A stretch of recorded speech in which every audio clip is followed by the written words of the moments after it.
Hey folks, welcome to Casting with Kirk. I'm Kirk, so glad you're joining me today.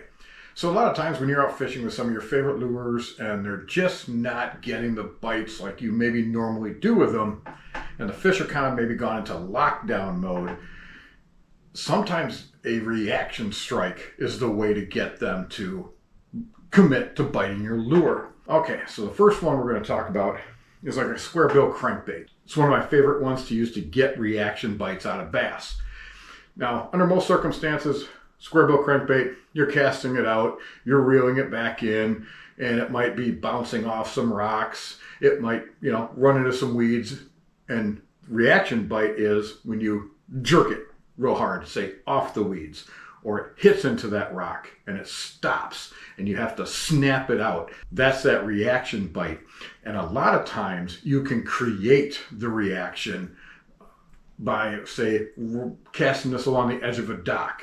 And as you're reeling it back, you bring it right up next to the dock post and bounce it off of the dock post. Other ways with a square bill, you reel it along, it, say, hits a piece of wood, let it sit, and then yank it up and over the top of that piece of wood. Something like a whipless crankbait. You're going to reel it along, runs into weeds. Again, you let it stop and snap it free. These also work great when you use a yo-yo technique where you reel it along, let it stop and drop down a little bit, and then yo-yo it up real fast, let it drop again, and then start reeling it. It's changing that direction. Now you can also do the same thing with swim jigs. Swim them along through the weeds, run it right into, say, a weed stalk, let it sit, and snap it free.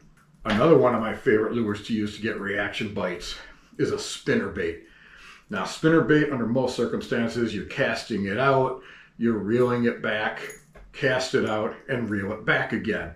To get reaction bites out of them, cast it out, start reeling it, and then stop. And either just start cranking it really hard or snap it, and it gets that blade spinning in a possible different direction, and it makes that skirt flare open and close. Works really good too with chatterbaits. Same type of thing. It's got that big skirt. You're going along, the blade's kicking, you stop, and then just snap it, and it gets that blade moving really, really fast again. Jigs, pitching and football jigs. A lot of times you're casting it out, letting it fall, it hits the bottom and it sits there. You might drag it a little bit, maybe give it a hop. A way to get a reaction bite with them is to let it sit on the bottom and then just jerk it really hard, make it go up and then drop again. A lot of times the bass are sitting there staring at it, and all of a sudden it makes that jump off the bottom, and that's when they go after it. You can do the same thing with some big old fat worms that are Texas rigged. They pitch them along the edge of a dock or into some wood, let it sit, and all of a sudden just move it. And it's that change in direction that creates that reaction bite. So like I said, sometimes when they don't want to hit a lure like they normally would, or they're just got lockjaw, try snapping and just jerking lures in different directions. See what you can get for those bites. Well, I thank you folks for joining me today, and you folks have yourself a great day.